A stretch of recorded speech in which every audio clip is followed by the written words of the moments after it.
لا حول ولا قوة إلا بالله العلي العظيم. أعوذ بالله من الشيطان اللعين الرجيم. بسم الله الرحمن الرحيم. وجاءه قومه يهرعون إليه ومن قبل كانوا يعملون السيئات قال يا قوم هؤلاء بناتي هن أطهر لكم فاتقوا الله ولا تخزوني في ضيفي أليس منكم رجل رشيد.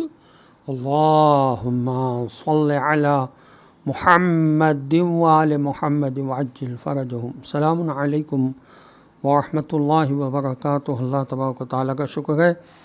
سورہ مبارکہ ہود کی آیت نمبر 78 کی تلاوت کا شرف میں نے حاصل کیا، جس کا ترجمہ یہ ہے کہ ان خوبصورت نوجوان مہمانوں کو دیکھ کر ان کی قوم والے بے اختیار ان کے گھر کی طرف دوڑتے ہوئے آ گئے، کیونکہ وہ اس سے پہلے بھی برے کام کیا کرتے تھے. لوط علیہ السلام نے ان سے کہا، اے میری قوم کے لوگوں، یہ میری قوم کی لڑکیاں موجود ہیں، یہ تمہارے لیے زیادہ مناسب ہیں، تو اللہ سے ڈرو اور مجھے میرے مہمانوں کے معاملے میں ذلیل نہ کرو. کیا تم میں کوئی ایک بھی بھلا آدمی نہیں ہے؟ تفہیم القرآن میں اس آیت کے ذیل میں لکھا ہے کہ حضرت لوط علیہ السلام کے فرمانے کا مقصد یہ تھا کہ اپنی جنسی خواہشات کو فطری اور جائز طریقوں سے پورا کرو، اور اس کے لیے عورتوں کی کمی نہیں ہے.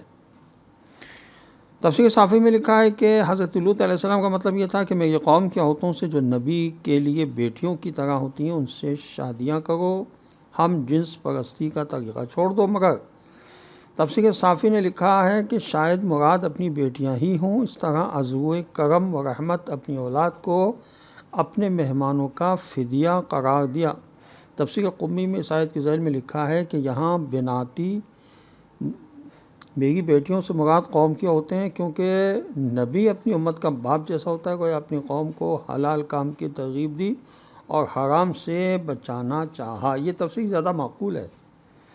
اسی کی پوری قوم سے یہ کہنا کہ میری طبعی بیٹیوں سے شادی کرو کسی طرح مناسب معلوم نہیں ہوتا، جبکہ آپ کی صرف 2 بیٹیاں تھیں. حضرت امام جعفر صادق علیہ السلام سے روایت ہے کہ جناب رسول خدا صلی اللہ علیہ وآلہ وسلم نے فرمایا کہ حضرت لوط علیہ السلام نے یہ کہہ کر اپنی قوم کو شادیوں کی طرف راغب کیا ہے، یعنی شادیاں کرنے کی تعلیم دی ہے. یہ تفسیر عیاشی میں لکھا ہے اور تفسیر صافی میں لکھا ہے کہ محققین نے اس جملے سے کہ مجھے میرے مہمانوں کے بارے میں رسوا نہ کرو نتیجہ نکالا کہ کسی مہمان کو ذلیل کرنا خود اس کو ذلیل کرنا ہے. تفسیر فصل الخطاب میں علامہ علی نقی صاحب نے لکھا کہ اصل میں عذاب کے فرشتے حضرت لوط علیہ السلام کے پاس لڑکوں کی صورت میں آئے تھے.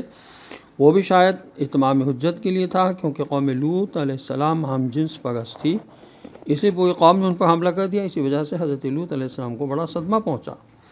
تفسیر علی بن ابراہیم میں اس آیت کے ذیل میں لکھا ہے کہ حضرت لوط علیہ السلام کا اپنی قوم سے یہ فرمانا کہ اے میری قوم کے لوگوں، یہ میری بیٹیاں موجود ہیں، تو بیٹیوں کے لفظ سے حضرت لوط علیہ السلام کی مراد قوم کی عورتیں تھیں، کیونکہ ایک نبی کے لیے قوم کی سب عورتیں بیٹیوں کی حیثیت رکھتی ہیں. تفسیر کبیر میں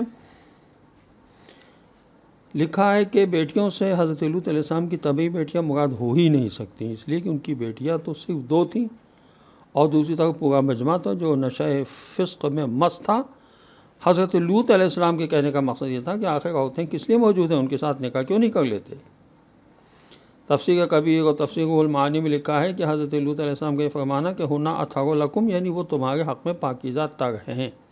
اس کا مطلب یہ نہیں کہ عورتوں سے نکاح کرنا نسبتاً زیادہ پاک ہے، بلکہ مراد یہ ہے کہ عمل نکاح فی نفس ہی بہت طاہر و پاکیزہ چیز ہے.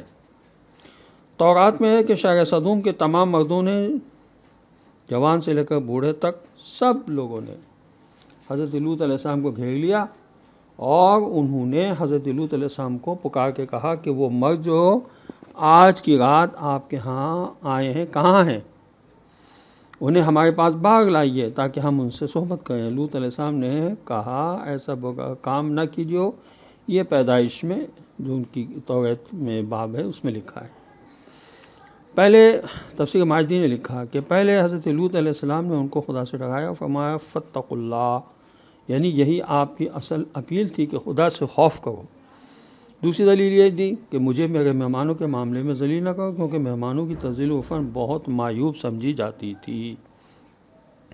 السلام علیکم ورحمۃ اللہ وبرکاتہ۔